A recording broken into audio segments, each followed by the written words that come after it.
Hey, everybody, and welcome to the new and improved, sleek and beautiful looking DLF Trade. Oh, man, they changed the words up above me and it threw me off because we are the DLF Trade Show, but that Yeah, absolutely you says can't do this DLF anymore. Dynasty Trades. And I'm done. I don't know how to do this show anymore. I We're retire. we're still the best trade show on the YouTube channel, though. Are we That didn't changing? change. Are we the DLF Dynasty Trades now? Is like that's the name of our show? Or are we still No, the I DLF think Trade Show? it was just what we put up there. All right. All right. I don't like what you're doing to me. You're making me think, and I don't appreciate that. That's But fair. I'm Russ Fisher at Dynasty Ad House. He is Addison Hayes, Adam Hayes underscore DLF Trade Show. Like Addison just said, still the best trade show on the DLF YouTube channel.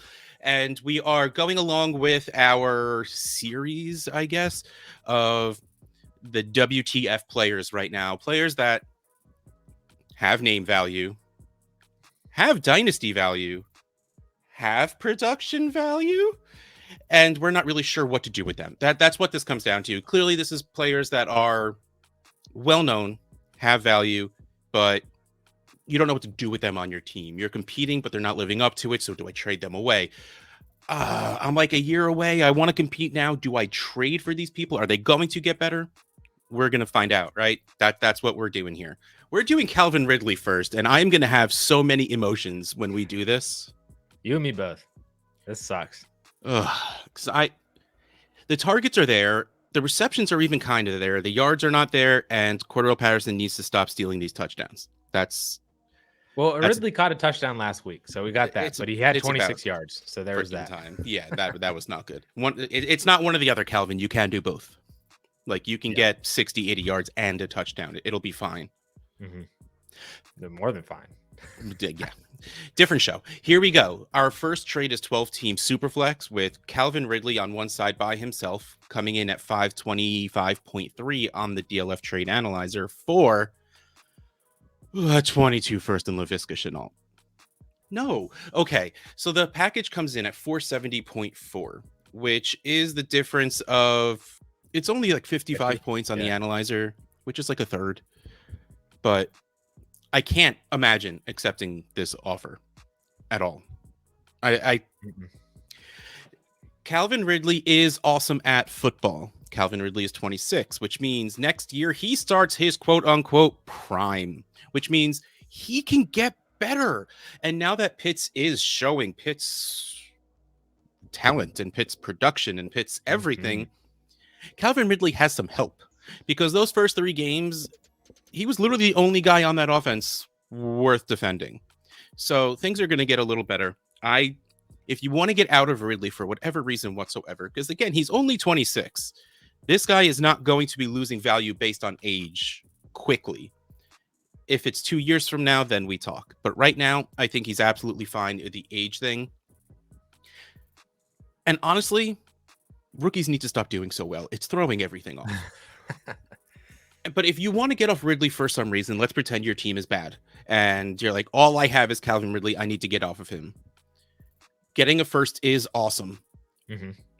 I need a better player than LaVisca Chenault. I need a player I will feel safe putting in a lineup. Like, I mean, not even necessarily now, but like in a few weeks, next season. Like, I like Visca as a talent. Man, I have no idea what to do with that Jaguars offer. We were talking about that before we were recording. Like Jamal Agnew is going to be the wide receiver 1 in Dynasty C. so who really knows? I get the idea. I can't grasp this as a just 1000% Ridley homer. Yeah, no, I'm with you here too, and I'm with you on basically everything. Like from LaVisca Chenault to it's nice to get the first, but you need something a little bit better if you are rebuilding or retooling and you have Calvin Ridley and you want to move off of him. I love this if you want Calvin Ridley because I think that this is it's absolutely 100% cheaper than anything that you would have had to have paid for him over the summer, because over the summer we were expecting top 5 numbers pretty easily. He's still there in terms of targets. He's, top in the league in targets. I think he's like 8 or 9 or something like that. Targets per game because of the bye week, but it's just the production just hasn't necessarily been there. And it was nice to see because the same thing was happening with Kyle Pitts at the very beginning. Like he was getting like 7 targets, 8 targets, but the reception percentage wasn't there. The yards weren't there. Matt Ryan just was off a little bit. But we saw the correction with Kyle Pitts in the last 2 games that he's played. Calvin Ridley took that time off for personal stuff, and then they had the bye week. And then he came back and he had 4 receptions for 20-something yards and a touchdown. So he didn't kill you, but I think that he's going to start coming back into what we expect Calvin Ridley to be, because I think Matt Ryan's getting better. Kyle Pitts is getting better and coming into what he can be. So that dynamic of having a good option across from Calvin Ridley, like you said, is starting to be there. And yeah, I mean, we were both Calvin Ridley truthers. We did that Calvin Ridley show back in like July, and we were both talking about him as like a top 3 dynasty wide receiver. While obviously things have changed a little bit and he's still not up there, we're still super high on Ridley. So this is great. I love this for buying Calvin Ridley at a discount from what you would have 2 months ago. Real quick, 2 things. First of all, Matt Ryan has shown that he picks up offenses slowly. It usually takes a full year, but actually it looks like he's doing a little better halfway through a season. So that is a reason to be willing to go and acquire Calvin Ridley right now. But okay, so I talk about like just not Laviska Shenault. I pulled up the values in the trade analyzer. Mike Williams, Adam Thielen, and even Rondell Moore, even though he's not producing. Marquise Brown. Mike Williams in a first. Yeah, the value hasn't really caught up just yet. But I mean, I still believe in Kenny Golladay, Michael Pittman. Like, there's so many players around the value of Viska that I would prefer over him. But this is the move to make. Like, just get a better receiver. If you want, getting off of Ridley isn't the correct move. Just going to throw that out there. But if you're going to aim a little higher, the next one is. Oh, I was scrolling down to make sure because I thought there would be more, because this is just Calvin Ridley for Javonte Williams. All right, I'm going to go first anyway. I was going to let you go first because I said everything and you just agreed with me last time, but I don't care. I like the idea of Javonte Williams. Getting a rookie running back is nice. I'm talking very quickly because I feel very strongly about this. And yes, as every game goes on, the Broncos should be giving the ball to Melvin Gordon less and giving the ball to Javonte Williams more. I don't care. Calvin Ridley's worth more than this. 525.3 to 353.8. I mean, it's not, that's what, 2 seconds difference, probably, close. Yeah. So that's off, man. Like, and especially if you're rebuilding, you don't go for running backs anyway. If you can go get Calvin Ridley for Javonte Williams, see, like, this is really showing a depressed value for Calvin Ridley. Like, that's what we're learning right now, that if you are looking to sell, maybe now's not the right time. And if you are looking to buy, you go do that right now. Because both of these prices to go get Calvin Ridley to me are just beautiful. Yep. Yeah, I 100% agree. And it does feel weird because I feel like Javonte could be kind of an exception for if you're rebuilding, don't invest in running backs. Because, and I only say this. Yeah, exactly. I only say this because Javonte, if you plug him in your lineup, he's not really super helping your lineup in terms of like helping you get wins, because you don't really want to win when you're rebuilding, right? So that's nice. But then also the major expectation, and if/when it happens that Melvin Gordon is not on the Broncos next year, and this is Javonte Williams, we're talking about a Cam Akers level of a value rise for Javonte Williams next year. Like, he will probably be in the conversation. Like, do you want Javonte Williams or Derrick Henry? Do you want Javonte Williams or, I don't even think this is a possibility, but it might be like Christian McCaffrey could be in that range of outcomes if he just doesn't come back from his injury, or if he even gets hurt again. If he doesn't play, like, we're talking about a Cam Akers level of rise for Javonte Williams when Melvin Gordon is gone next year. So I do like it from that sense, that Ridley to Javonte, with the hope that Javonte is going to rise in value a lot. So then you can sell him off in a rebuild if you need to. But we said this many times on this show, that's not where the value is now.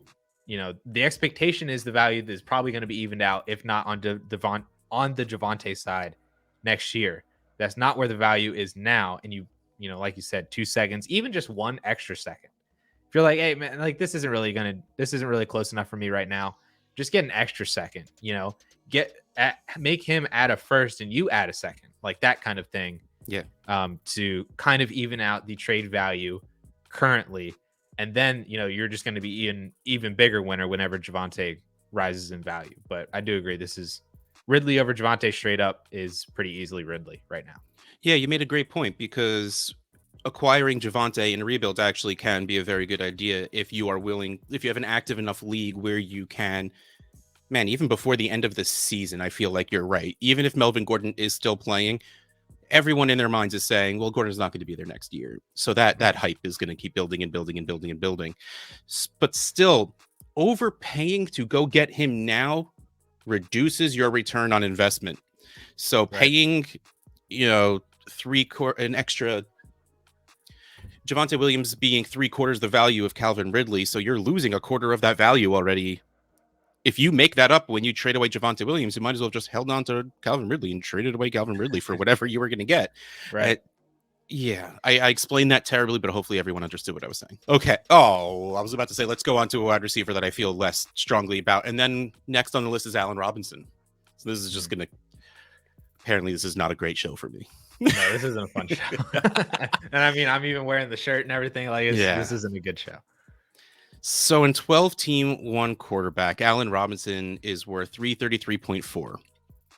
Our first trade is Allen Robinson and a third for Adam Thielen, who is worth 202. I got to be honest. I get it, and I would do it if I'm competing. Yep. The value does, 333.4 is his value right now. Every game that goes by where Allen Robinson goes 2 for 16, his value is going to go down. Adam Thielen's value is going to stay the same no matter what. He doesn't have a lot of value. He keeps producing, but the thing is, he's already 31, so it can't go up. But he does well enough that it's not going to go down. And let's face it, the point of the game is to win. Making this move from Robinson to Thielen and throwing in that third just to get it done, I'm there. It's easy. I'll throw in a third to get me a better chance at winning. Yeah. And on the other side, if you believe in Allen Robinson and you either A, think Nagy's gone and Robinson for some reason stays with the Bears because he's happy that happens, or Nagy's gone this week. Like, holy crap. Bill Lazor takes over, let Justin Fields throw the ball. Like, that was, I got a little steamed up from thinking about it from that sentence right there. But yeah, you get 3 years back by going to Allen Robinson from 31 years old to 28 years old. And we've seen Allen Robinson kill it with bad quarterbacks. And man, fingers crossed the dude just goes to a good quarterback instead of going for money like he did to go to the Bears. So I get this on both sides, but I really do love the move of getting off of Robinson and going to Thielen just because points matter. Yeah. What made me really sad about this trade was I remember how hard that we killed Adam Thielen's value because, and especially with the rise of Justin Jefferson, but then it was also compounded with, he had, I think, 14 touchdowns last year. So it was like the touchdown regression plus second year for Justin Jefferson, plus still run first offense, plus Kirk Cousins regression. Like, it was like all these things were piling up on Adam Thielen that we just dropped his value a lot and overcorrect. Like, obviously it was too far because he's still great. He's still a really good fantasy wide receiver. But seeing this trade and seeing that the third needs to be added to A-Rob really makes me sad, because that tells me that Allen Robinson's value is falling rapidly every single week. And I know how far Adam Thielen went in startups. And I agree with you. I don't think A-Rob's going to fall that far, because there is the hope of a new and better opportunity with free agency. Because I don't think that he is going back to Chicago at all. There's like zero. Highly doubt it. This is Kenny Golladay wants to get out of the Detroit Lions. I'm surprised he hasn't even faked an injury yet, so he doesn't get hurt. So to make him marketable for next year. But he is not going back to the Bears, and that is going to give people hope to have a better opportunity. And it's like you said, producing, I get it, take Thielen. If you're not and you want to get off of Thielen and you see a buy opportunity with A-Rob, I'm 100% in on that as well. And also, real quick, before we move on to the next trade, which is just atrocious, you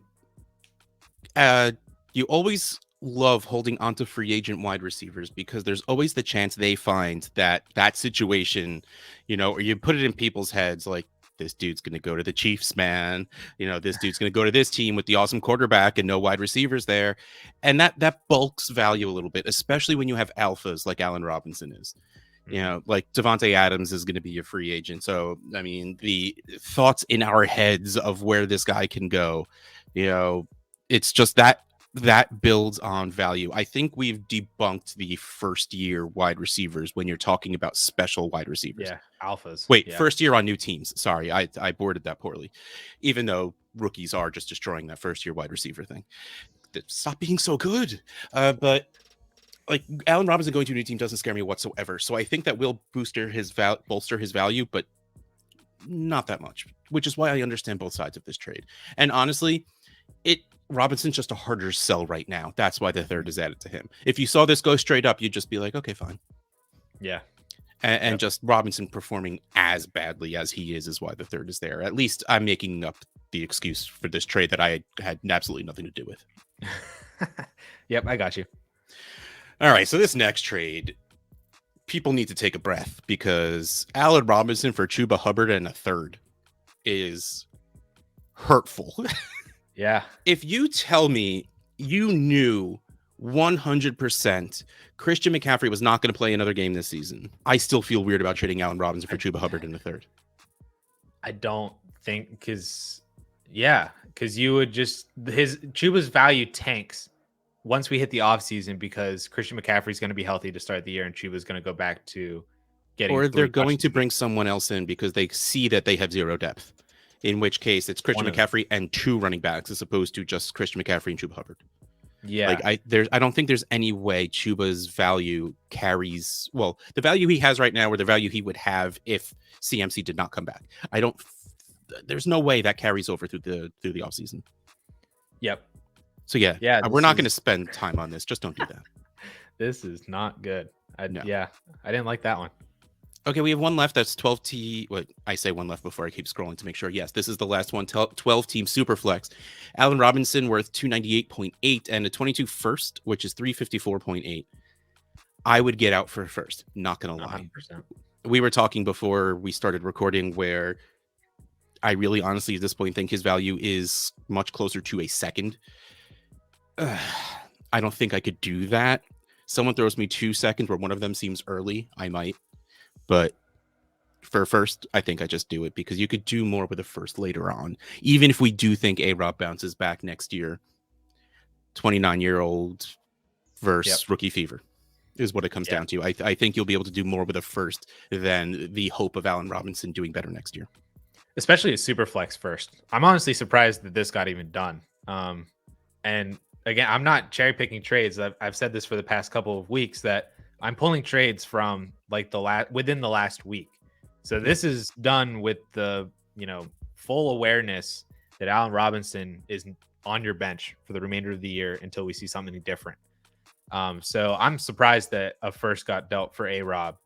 And this is probably not something that you should expect. Like if you're listening to this show and you have Allen Robinson and you're trying to figure out from us what you could get from him, at first is going to be like an extreme 1%. You will have to get lucky. Yes, you will have to find that guy in your league that is me and is just that loves Allen Robinson that much. Yeah. Would you do A-Rob in a second for a first? Yeah. Would you go for that? Yeah. Yeah, I think I would too. I mean, especially just because it's a couple of picks, and I know there's that mental boost we give to firsts because the one is there, but if that's a 6-pick difference, Allen Robinson fills that 6-pick difference. Chase Claypool, the reason he's on this list is just because of that offense in general. And the reason it's kind of tough for him right now is because he's that big play guy. He's the downfield threat. He's the contested catch guy. And Ben can't really throw that right now. He can't. You had Claypool on your team last year, and if you had him on your competing team, you were still happy. Having Claypool on your competing team right now, you are less happy.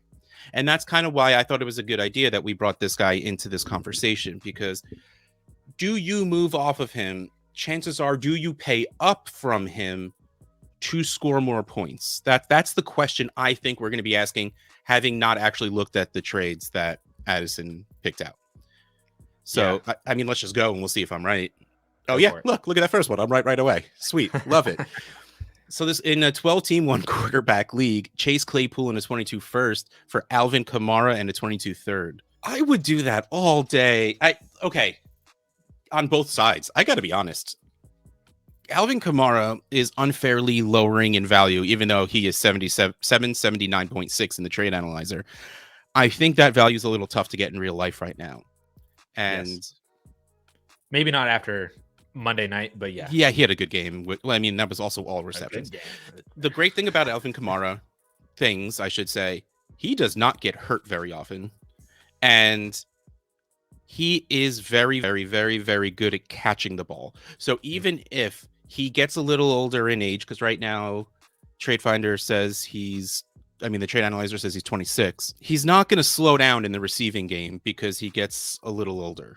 Slow down that was a poor phrase, because when you get older, you slow down. He's not going to lose work in the receiving game, even if they bring the next Mark Ingram in, right? I love the move of Claypool, who we don't feel great about, and a first for Alvin Kamara, who, if he was his price before the season started, you wouldn't be able to get him for Claypool in a first.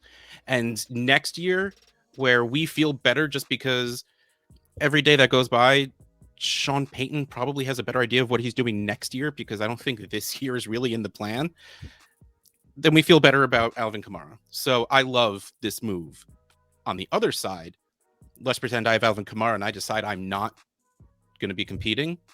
Getting a first round pick and getting, a gigantic and talented and fast wide receiver on a team that will get a new quarterback next year and already has Najee and Deontay. And I like Freiermuth, man. Penn State pass catchers they're my jam. Just wait till Jahan Dotson comes out. Wait till Jahan comes out, wide receiver 1. Anyway, go ahead. So yeah, I am all about this trade on both sides. The analyzer has it at 754.7 for Claypool's side, 820.5 for Kamara.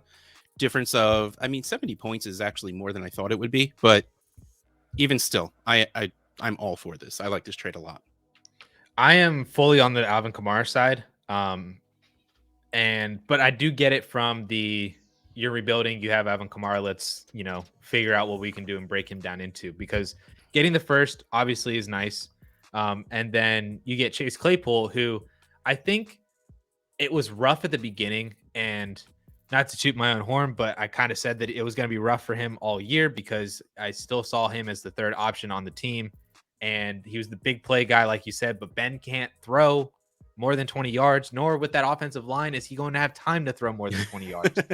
So that was always all the problems that I saw with Claypool. However, Juju Smith-Schuster's hurt, so there's an opportunity now to see kind of what this offense and what Chase Claypool can do as the for sure wide receiver 2. And he had that one game where he had 12 targets and went 9 for 100. And then the other game after that, he was over 100 yards and a touchdown. So he had those two very solid games without Juju Smith-Schuster, and then he was hurt, missed a game. Then we had the bye week this last week. So it's been a little while since we've seen Claypool, but I like getting Claypool now because I think very similarly to Javonte, we're going to start talking ourselves back into Chase Claypool through the end of this year into next year, and especially if he has a really good second half, like I said, while we see what he can do as the for sure wide receiver 2 with Deontay, is now we're talking about a third-year wide receiver who has the body and size and speed of Calvin Johnson, and they're getting a new quarterback who can throw the ball more than 20 yards and, all that other stuff. We're just going to really talk ourselves more into Chase Claypool, like what we were doing all this past offseason. So his value is also going to rise, and I could see him being a borderline top 15 wide receiver when you drop down like A-Rob and Keenan Allen and Amari Cooper and maybe not Mike Evans, but he has age on all of those guys and the potential for, big splash plays for fantasy. So I like getting a guy like Chase Claypool when you're moving off of Alvin Kamara and you pair him with a first and get the value. But I'm still on team Alvin Kamara for production and for competing. Yeah, I think at the end of the year, when you're saying, yes, Claypool's value probably will go up, I think you could do this trade in February. Yeah, probably. I like the trade, but I think you'd be able to. I don't think a year older on Kamara is going to lower his value at all. Especially if he's the RB3 at the end of the year again, which he probably will be. Yeah. So. Oh, super interesting trade that we're. Oh, okay.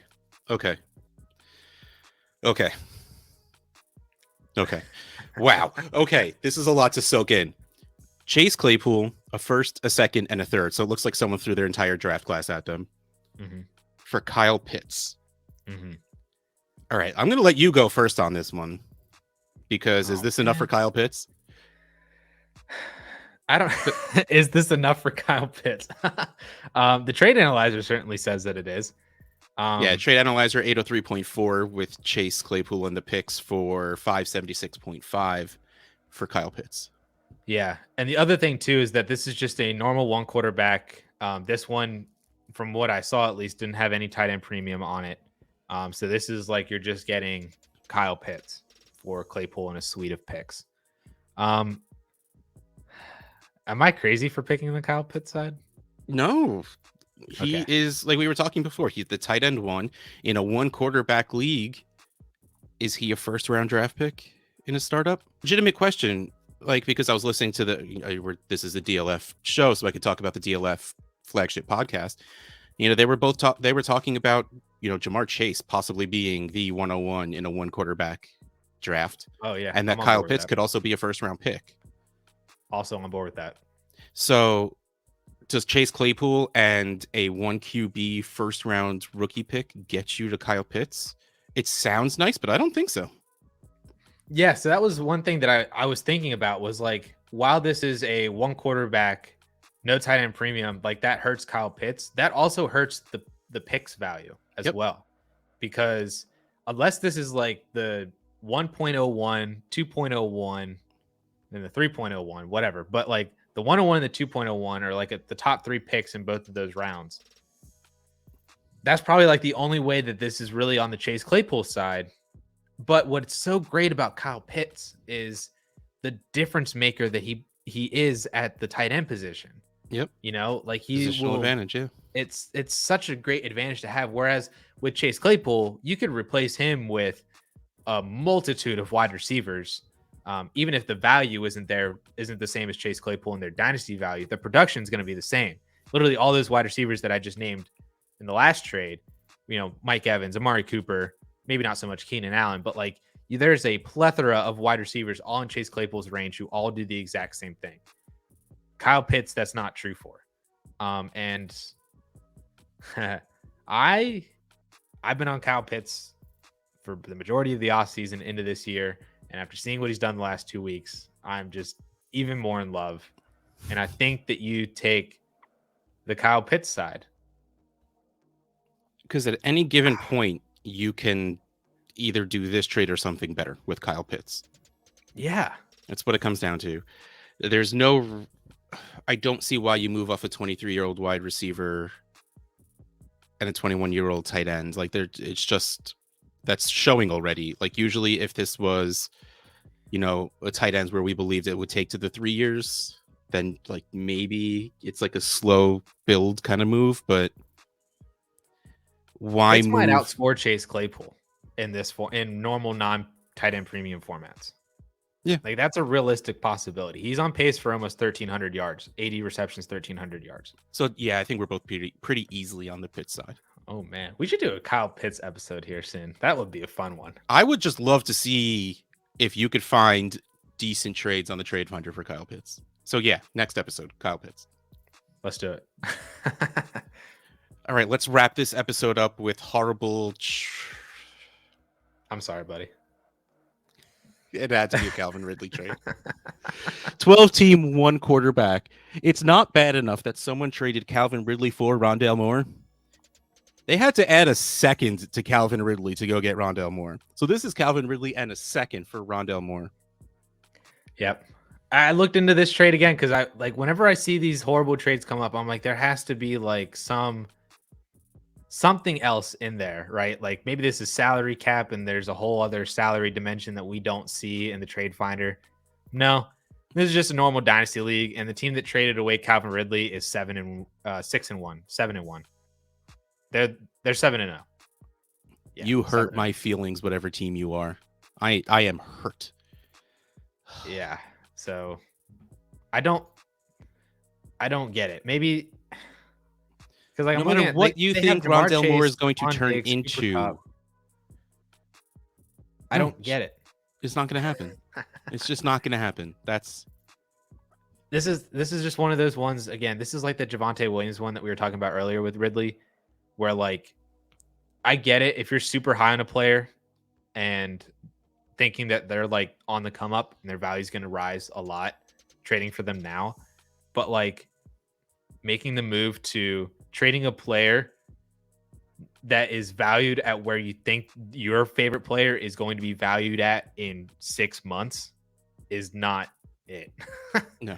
Like that's not you need to understand where the values are with these players and get correct value, because then that's how you win trades. That's how you grow your roster. That's how you help make better trades for yourself down the future and improve your team. And Ridley in a second for Rondale Moore is not helping your team at all.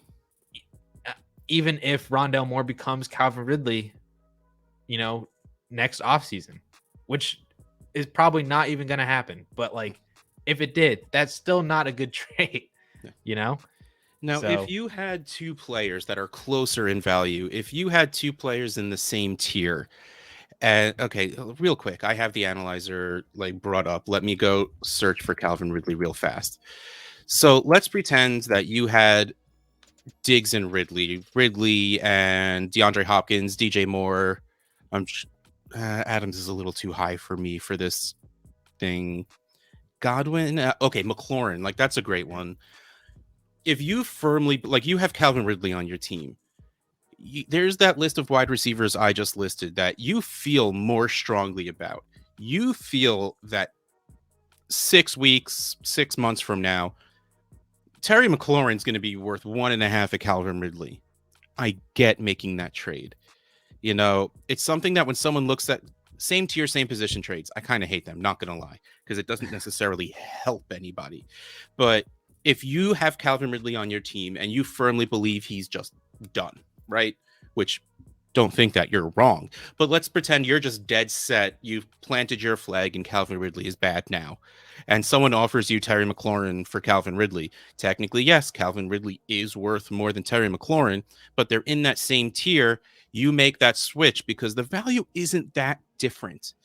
But even though Ridley is worth more, you have it in your head, McLaurin's going to be worth more soon. Cool. Awesome. You don't do it when the value difference is like 2 firsts.